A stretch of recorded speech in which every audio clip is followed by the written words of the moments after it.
Hello and welcome to part 1 of the multi-part season finale of Archeobotany. In this episode, we'll talk about the history of agriculture in the pre-pottery Neolithic site of EL-HEMMEH, Jordan. This paper is by Chantal E. White and was a dissertation created in 2013. Part 1 of this video will cover introduction to the pre-pottery Neolithic era.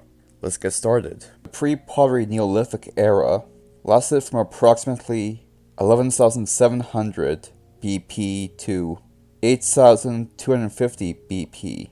For a definition of BP, please see the link below. During this time, the most evidence of the transition from hunter-gatherer to farming appears. Based on a growing body of research, the process of plant cultivation was a complex and protracted process that lasted thousands of years before we got to the domesticated crops. The earliest known appearance of cultivated plants occurs in the pre-pottery Neolithic, in a time period between 11,700 and 10,500 BP, although during this time the diet primarily composed of wild plant food, which seems to be supplemented with small-scale cultivation of cereals and possibly legumes. Botanical remnants collected from this time period provided evidence of a transitional stage of plant domestication, coined pre-domestication. In this state, these cereals showcase traits of both wild and domesticated plants. Cereals like barley, for instance, show this type of state of affairs. Based on similar evidence, no fully domesticated plants have been identified in the southern Levant prior to the time period between 9,250 BP and 87,000 BP, where evidence of fully domesticated cereals and legumes were found.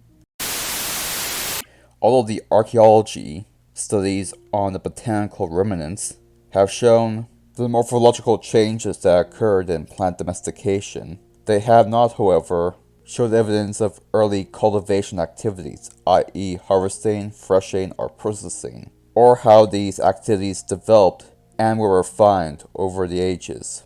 And few studies have provided contextual associations based on their data, hindering interpretation of plant processing, cooking, and discard activity. Although in recent years this has changed, allowing for more interpretations to be made regarding the excavation sites for the pre-pottery era.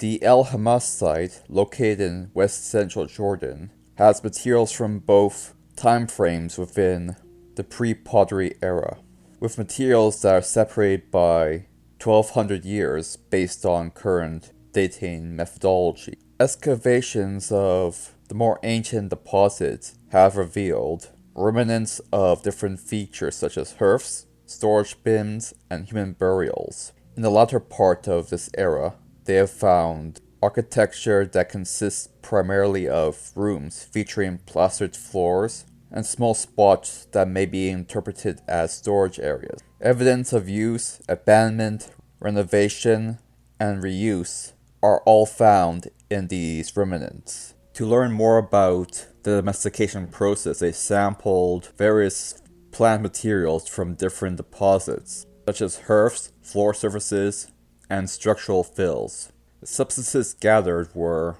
remnants of seeds, chaff, nuts, and fruit, and were compared with already known samples from other dig sites to obtain more information from them. And due to the fact that materials from different time periods are found in this site, the researcher had a broad range of evidence to create a timeline on how the means of subsistence changed over time, such as the fact that the harvesting of unripe pre-domesticated barley happened during the early part of the pre-pottery era, and that harvesting strategy actually increased the yields. And it took over 1,000 years to get to modern barley since that point, indicating that the process of domestication is long and protracted, and potentially lasting thousands of years. Another piece of evidence cited by this article showcases that no primordial use was found in this